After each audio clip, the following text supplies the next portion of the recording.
नमस्कार दोस्तों, अभिवादन स्वीकार कीजिए शुभम तिवारी का। स्वागत है आपका हिस्ट्री के इस प्लेटफॉर्म पर, जहां हम और आप मिलकर सुनिश्चित करते हैं आपकी सफलता। तो आज हम देखेंगे वैदिक साहित्य के अंतर्गत ब्राह्मण ग्रंथ। ब्राह्मण ग्रंथ को हम प्रीलिम्स और मेंस दोनों पर्सपेक्टिव से कंप्लीट करेंगे, ताकि मेंस में भी आपको आंसर राइटिंग में समस्या ना आए। तो हम शुरू करते हैं आज का टॉपिक, ब्राह्मण ग्रंथ। जब हम ब्राह्मण ग्रंथों के बारे में पढ़ते हैं तो हम एक ऐसे साहित्य के अंतर्गत पढ़ते हैं, वैदिक काल के, जो वैदिक काल को वैदिक काल के अग्रभाग में, आगे के भाग में देखा जाता है, जो मध्य भाग में मध्य वैदिक काल और उत्तर वैदिक काल में देखा जाता है। ठीक है, तो जब वैदिक काल की गद्य के रूप में व्याख्या की जाने लगी तो वहां ब्राह्मण ग्रंथों की उपयोगिता सिद्ध हुई। तो आज हम ब्राह्मण ग्रंथ का सबसे पहले एक विस्तृत परिचय ले लेंगे, खाका तैयार कर लेंगे। उसके बाद हम पढ़ेंगे कि कैसे इसके बारे में विस्तृत जानकारी हासिल करी जाए। तो आइए हम शुरू करते हैं। सबसे पहले ब्राह्मण ग्रंथ के अंतर्गत जब हम पढ़ते हैं तो सबसे पहले एक पृष्ठभूमि बना लेते हैं कि इसके अंतर्गत सबसे पहले हम पढ़ेंगे परिचय, ब्राह्मण ग्रंथ का परिचय। परिचय में हम पढ़ेंगे कि इसमें क्या क्या काल है, इसका काल कब से कब तक का था, इसकी भाषा या शैली कैसी थी, तो ये सब हम देखेंगे इसके परिचय में। परिचय के बाद पढ़ेंगे हम विशेषताएं। परिचय के बाद विशेषताएं देखी जाएंगी। विशेषताओं के अंतर्गत सबसे पहले हम देखेंगे कि इसकी संरचना किस तरीके की है, इसकी विषय वस्तु क्या है, और उपनिषदों से कैसा संबंध है इसका, उपनिषद से संबंध।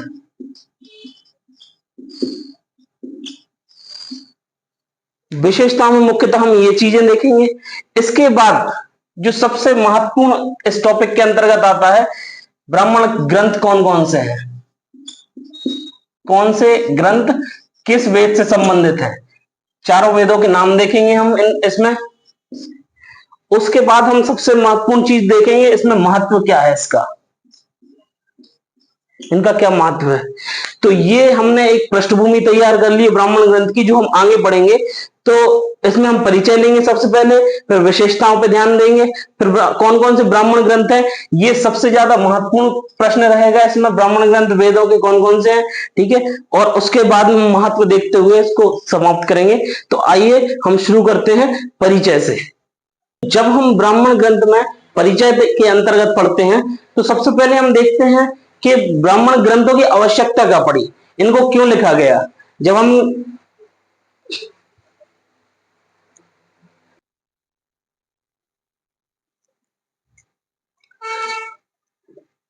हम ब्राह्मण ग्रंथ के परिचय के अंतर्गत देखते हैं तो सबसे पहले हम ये जानते हैं कि ब्राह्मण ग्रंथ लिखे क्यों गए, इनकी आवश्यकता कब पड़ी। तो जब हम ब्राह्मण ग्रंथों को देखते हैं तो जब वैदिक काल को पद्य शैली की जगह गद्य शैली में पढ़ा जाने लगा, इनकी विस्तृत व्याख्या की गई, इनको जनमानस की भाषा में समझाया जाने लगा, तब हमें आवश्यकता हुई ब्राह्मण ग्रंथों की। ये ब्राह्मण ग्रंथ उन्हीं ऋषियों के नाम पर लिखे गए जिन्होंने इनको लिखा गया। ठीक है, जैसे ऋग्वेद के ब्राह्मण ऐतरेय कौशिकी हैं, तो जिन्होंने इनका गद्य से पद्य में अनुवाद किया, तो उन्हीं के नाम पर उनका नाम ऐतरेय और कौशिकी रख दिया गया। इसके बारे में हम आगे पढ़ेंगे, जो कि प्रीलिम्स के पर्सपेक्टिव से सबसे ज्यादा महत्वपूर्ण चीज है। तो आइए सबसे पहले हम परिचय देखते हैं। तो सबसे पहले हमने देखा था कि इसका काल क्या रहेगा, इसका समय कब रहेगा। तो इसका समय आएगा 1000 से 600 ईसा पूर्व। जो मध्य वैदिक काल था, मध्य वैदिक काल से उत्तर वैदिक काल की ओर देखते हैं हम, इसका सृजन माना जाता है ब्राह्मण ग्रंथों का। उसके बाद जब हम देखते हैं कि इसमें किस भाषा का प्रयोग किया गया या किस शैली में लिखा गया, तब हम पाते हैं कि जनमानस की भाषा उस समय संस्कृत हुआ करती थी, तो संस्कृत में ही इसको लिखा गया ब्राह्मण ग्रंथों को। पूरे वैदिक साहित्य को वैसे तो संस्कृत ग्रंथों में ही लिखा गया था, परंतु इसको मूलतः संस्कृत ग्रंथ और गद्य शैली में लिखा गया, गा सकने वाली शैली में। ठीक है, तो इसको गद्य शैली में लिखा गया, संस्कृत ग्रंथों संस्कृत भाषा में लिखा गया। ये मूलतः इसका परिचय था। इनका उपयोग मुख्यतः कर्मकांडों की व्याख्या करने के लिए किया जाता था, कर्मकांडों के उच्चारण करने के लिए, ताकि उनको गाकर सुनाया जा सके, इसीलिए ब्राह्मण ग्रंथों को लिखा गया। ठीक है, तो इसका परिचय मूलतः हमने पढ़ लिया, इसका काल, भाषा और शैली के बारे में। अब अगला टॉपिक जब हम देखते हैं तो इसमें हम इसकी विशेषताओं को जानते हैं। तो आइए हम देखते हैं इसकी विशेषताएं ब्राह्मण ग्रंथ। हम सर्वप्रथम देखेंगे संरचना, उसके बाद हम इसके जो विषय है, विषय वस्तु, उसको देखेंगे। तो आइए हम सबसे पहले इसकी संरचना देखते हैं। संरचना अर्थात इसको लिखा क्यों गया, जैसा कि हमने पूर्व में चर्चा की कि इसको लिखा क्यों गया या इसके कारण क्या रहे होंगे। ठीक है, तो सबसे पहले हम संरचना में देखेंगे कि इसको वैदिक मंत्रों के उच्चारण के लिए और कर्मकांडों की व्याख्या के लिए लिखा गया। तो सबसे पहले हम देखेंगे कि वैदिक उच्चारण, वैदिक मंत्र और कर्मकांडों की व्याख्या के लिए इसको किया गया, लिखा गया व्याख्या। और सबसे मूलतः देखेंगे हम कि इसकी विषय वस्तु क्या रही। सबसे पहले हमने संरचना देखा विशेषताओं में कि इनका मूलतः इनका उपयोग वैदिक मंत्रों की व्याख्या और कर्मकांडों की व्याख्या के लिए किया जाता, जो वेदों में दिए गए हैं। ठीक है, उसके बाद हम इनके विषय वस्तु देखेंगे कि इनके विषय क्या होते थे। तो इनके विषय होते थे पौराणिक कथाएं, पौराणिक कथाएं, आत्मा ब्रह्म के बारे में प्रारंभिक जानकारी है।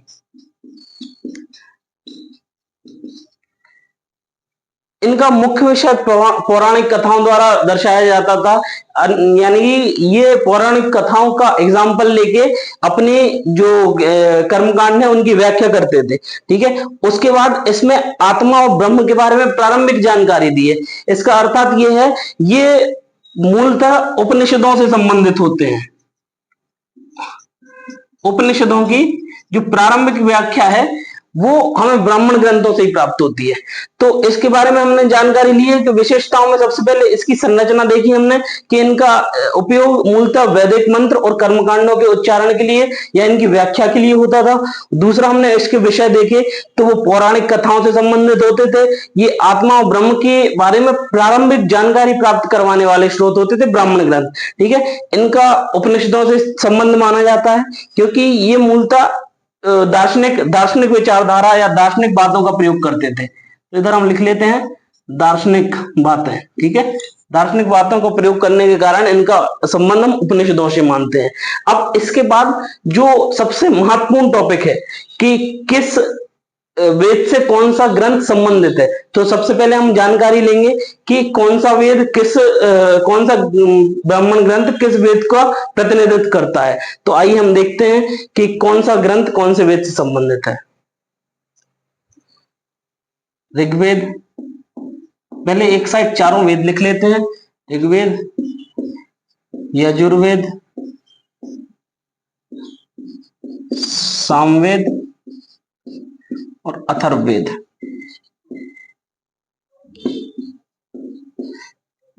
अब इन चारों के हम ब्राह्मण ग्रंथ देख लेते हैं, कौन कौन से ब्राह्मण ग्रंथ इनसे संबंधित है। प्रीलिम्स के पर्सपेक्टिव से सबसे महत्वपूर्ण प्रश्न यहीं से बनता है। सीधा सीधा पूछ लिया जाता है कि कौन से वेद से कौन सा ब्राह्मण ग्रंथ संबंधित है। तो सबसे पहले हम ऋग्वेद का देखते हैं। तो इसका ब्राह्मण ग्रंथ है ऐतरेय एंड कौशितकी।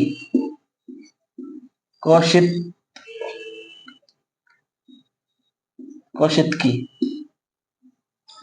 ऐतरेय और कौशितकी था जो ऋग्वेद से संबंधित है। अब उसके बाद हम यजुर्वेद का देखते हैं। तो यजुर्वेद का देखते हैं, इसमें शतपथ और तैत्तिरीय, शतपथ और तैत्तिरीय। ऋग्वेद का देखा हमने ऐतरेय और कौशितकी ब्राह्मण ग्रंथ है। शतपथ और तैत्तिरीय है यजुर्वेद से संबंधित। अब हम सामवेद के देखते हैं। सामवेद से है जैमिनीय और पंचविश। जैमिनीय एंड पंचविश।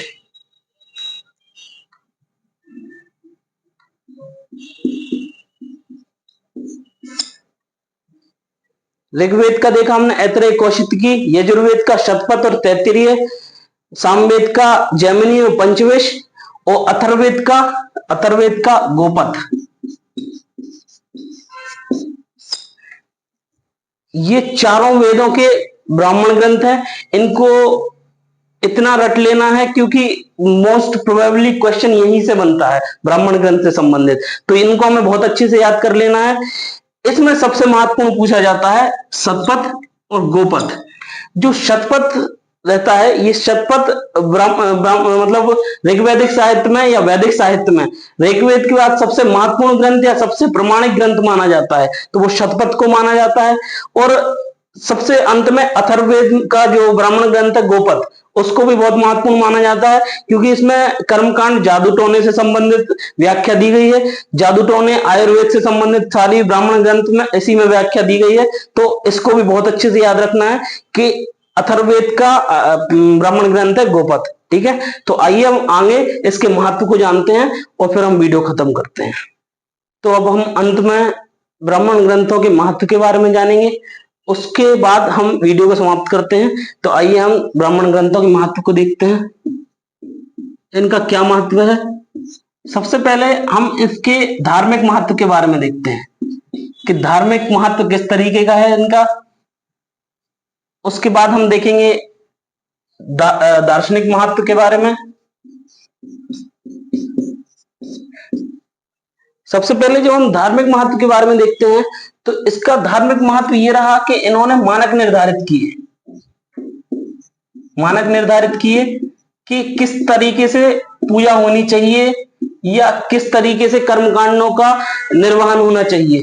ठीक है, तो सबसे महत्वपूर्ण इनका योगदान ये रहा कि हिंदू धर्म में जो वर्तमान में प्रासंगिकता है, हिंदू धर्म में यज्ञ की या फिर जो कर्मकांड आज हम अपने धर्म में करते हैं, तो उसमें महत्वपूर्ण भूमिका निभाई ब्राह्मण ग्रंथों ने। ब्राह्मण ग्रंथ ने निर्धारित किया कि पूजा का सिद्धांत क्या होना चाहिए, कर्मकांडों का सिद्धांत क्या होना चाहिए। तो ये सारे मानक निर्धारित किए गए किसके द्वारा? ब्राह्मण ग्रंथों के द्वारा। तो सबसे पहले हमने इसका धार्मिक महत्व देखा कि मानक निर्धारित किए। उसके बाद हम देखते हैं कि इसमें सामाजिक वर्ण व्यवस्था को भी काफी हद तक सुधार के रखा, तो वो हम सामाजिक उसमें देखेंगे। सामाजिक देखते हैं, जब हम सामाजिकता में देखते हैं हम कि इसने वर्ण व्यवस्था को स्थापित किया। वर्ण व्यवस्था